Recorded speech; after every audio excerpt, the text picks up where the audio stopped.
Nós já estamos de volta com o JC Debate. Hoje o assunto é educação na era digital. Com a gente aqui, Marta Gabriel, especialista em tecnologia, autora do livro Educar, a Revolução Digital na Educação.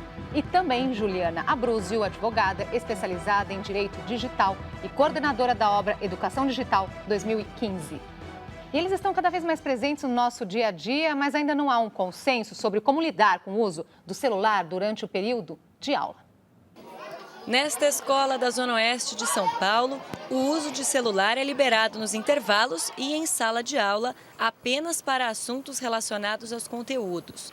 Mas sempre há quem desrespeite as poucas restrições. A gente já foi bem radical no sentido de excluir da aula e hoje a gente administra também de uma forma um pouco mais tranquila. Olha, desliga isso, vamos trabalhar. Para esta diretora, não vale a pena proibir a entrada do celular na escola, mas a justificativa de que ele é necessário para a comunicação com os pais não é válida. A energia que seria gasta para isso não tem muito sentido. O uso do smartphone dentro de sala de aula é defendido pela Unesco. A Organização das Nações Unidas para a Educação acredita que, como o celular está em todo lugar, a proibição será burlada em algum momento. A melhor saída para não interferir no aprendizado é utilizar o aparelho como ferramenta de ensino. A tecnologia é uma ferramenta. Agora, se a tecnologia vai depender do aluno saber escolher o que ele vai usar ou do professor entregar a tecnologia pronta com a tarefa a ser realizada, eu acho que o tempo vai responder como as nossas escolas vão se comportar. Se eu estou dentro de uma sala de aula desenvolvendo um tema com os alunos, por que os alunos precisam checar a informação do que eu estou falando? Eles têm que me escutar. Este neurologista explica que apenas 5% da população tem capacidade de realizar mais de uma tarefa ao mesmo tempo, sem afetar a concentração. Os outros 95%, quando focados em mais de uma atividade, têm compreensão mais lenta, retenção de conteúdo menor e chance de erro maior. Evitar a distração com aparelhos de celular também é função do professor. Mais de 80% dos alunos usam um smartphone em sala de aula. 40% a 50% desses alunos dizem que o fazem por tédio em sala de aula. É mais uma polêmica, né? O celular sim ou não dentro da sala de aula, aí tem escola que diz que sim, aí o pai não concorda. Qual a opinião de vocês sobre isso? Bom, falando em pai não concorda, a gente teve um caso recente de uma decisão judicial que uma mãe processou a escola porque o professor tirou o celular da mão do aluno enquanto estava em sala de aula, né? Então, sem entrar ainda no mérito de quão importante, se é bom ou se não é, vamos só se restringir a esse caso do processo. E aí a mãe processou pedindo danos morais, porque teria sido aviltante, teria sido uma violação ao dano moral da privacidade do aluno. E a mãe perdeu essa causa e ainda o juiz deu uma bela lição nessa família, dizendo o seguinte: se eu desse ganho ao processo dessa mãe, desse pai, eu estaria acabando, ele fala nessas palavras, estaria dando uma bofetada na reserva moral e educacional do nosso país. Ele cumprimenta os professores pelo Ministério da Educação, né, que é um serviço tão nobre, e ele não deu o ganho de causa. Então, o que é muito importante nessa área jurídica? Muitas escolas perguntam isso. Quando a gente vai nas escolas palestrar, a primeira pergunta é: posso tirar, não posso tirar? O que é combinado não sai caro. Vamos usar um termo bem simples para falar de lei. Então, muitas coisas a escola ela pode determinar. Então, vai ter horário que ela vai deixar o aluno interagir com o que o professor está vendo. Vai ter horário que não vai deixar. Isso precisa estar combinado, está no contrato de prestação de serviço educacional, ser comunicado aos alunos, ser comunicado aos pais. Se o aluno descumpriu essa regra, o professor ele pode sim retirar o celular ou o tablet do aluno. O que o professor ou a escola não podem fazer? Olhar o que está dentro desse celular ou tablet, porque o combinado não sai caro desde que você não infrinja direitos fundamentais como a privacidade e intimidade. Sim. Então, o professor recolhe esse device, deixa lá na coordenação lacrado e aí, conforme a escola, a coordenação queira atuar, pode esperar que o pai vá buscar, né, depois de ter uma disciplina. Então, isso é muito importante. E só voltando uma questão, que a gente estava falando muito disso do uso, quanto que usa dentro da sala de aula, o que é muito importante, Andresa, que a gente vê, é que hoje os pais, eles não estão dando o exemplo.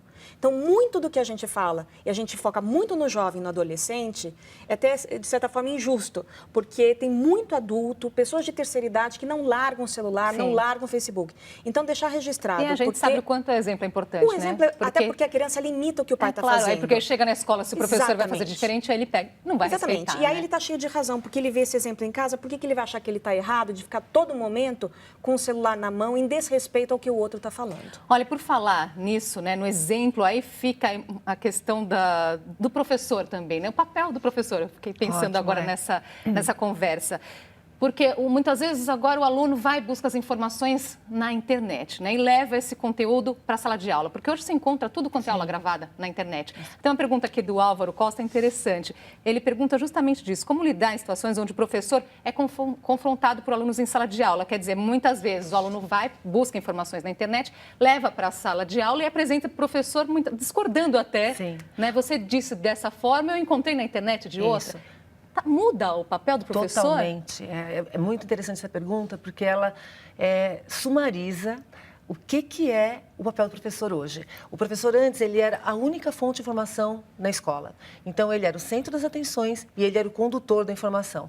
Hoje, qualquer aluno consegue obter mais informação sobre um tema do que qualquer professor possa ter. Por mais que eu seja ótimo em alguma área, eu dou aula, se você fizer uma pesquisa, você vai obter mais. Então, o papel do professor não é mais ser um condutor de conteúdo só. Ele pode eventualmente ser.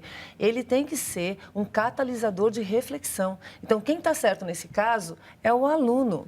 E é muito interessante o confrontar. Por quê? Se ele trouxe informação, por exemplo, que não é válida, é uma ótima oportunidade para você desenvolver o pensamento crítico, que é uma habilidade que ele vai precisar depois. Por isso que eu discordo delicadamente do que foi falado antes na matéria, que realmente a gente não é multitasking. Você não faz, tem vários estudos que mostram que você fizer várias coisas ao mesmo tempo, o seu cérebro faz uma. Cada não tempo faz nada direito. Nada direito. Mas isso não significa que, quando eu estou dando aula, o aluno vai fazer duas coisas ao mesmo tempo. Ele pode ter o celular ali para complementar o que eu falei. Se você desliga isso, o que acontece? Você não permite, né? Você proíbe de ele usar o pensamento dele para construir a sequência do que eu estou falando.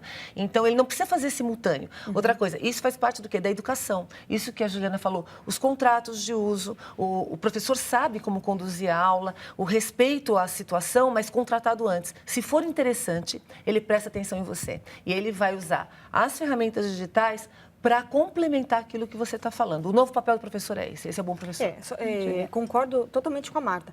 E o que tem que tomar cuidado hoje, que eu vejo, né? E até eu passei por isso, porque eu comecei a dar aula muito cedo. Eu dou aula na graduação de Direito há 14 anos. Então, eu tinha uma cara de menina que eu acho que quando entrava em sala de aula, todo mundo olhava e falava, tá brincando que essa é a professora. Então, eu dava aula com os alunos com o livro na mão, para confirmar se o que eu estava falando estava certo. E muitos me confrontavam. E como professora, eu achava até bacana, que eu falava, que bom, eles vão prestar mais atenção na minha aula, porque eles estão duvidando, né, da minha capacidade, do meu conteúdo. Mas o que é muito importante hoje, o que me salta aos olhos, é a incapacidade dos alunos de ficar horas debruçados sobre um livro, que seja eletrônico ou não. Então, essa quantidade, esse dilúvio informacional e a facilidade e rapidez com que você colhe informação na internet está causando um fenômeno de amnésia das pessoas, porque as pessoas têm muita informação, mas elas não guardam essa informação, elas não aprofundam. Então eu brinco, né?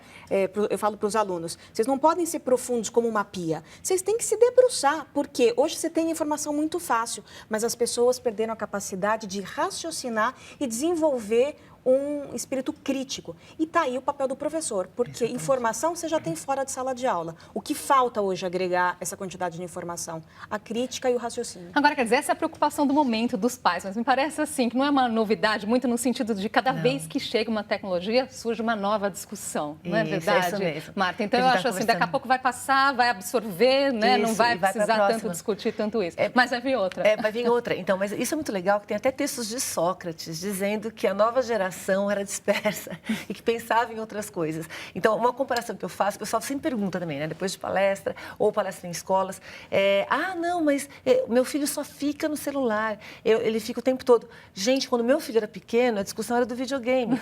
E o videogame era a mesma coisa, era o capeta da época, que se você usasse demais, realmente, se você ficar 8 horas por dia no videogame, você não faz outra coisa, é prejudicial. Sim. Mas 1 horinha por dia, é comprovado hoje que videogame desenvolve várias capacidades cognitivas, motoras, é interessante. Então, de novo, é o equilíbrio. Se você voltar mais ainda, eu tenho alguns textos que mostram que quando surgiram as histórias em quadrinhos, teve uma revolução das pessoas dizendo que aquilo lá emburreceu os jovens, porque era tudo desenhado em vez das pessoas terem que ler.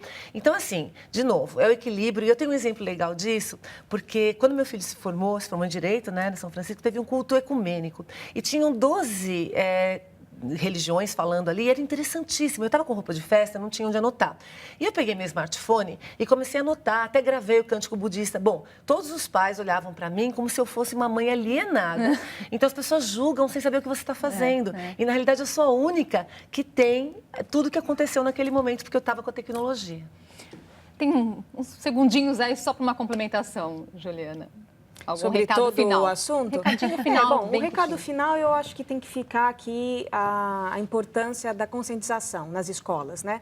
Porque a educação, como a Marta falou no começo, ela começa no lar, mas a gente sabe que grande parte é na escola. Então, os pais têm que estar atentos a isso, mas a escola tem que chamar os pais também para esse debate. As escolas têm que introduzir na sua grade, de alguma forma, algum programa para o uso ético, seguro, consciente, responsável da internet, chamando pais e alunos também.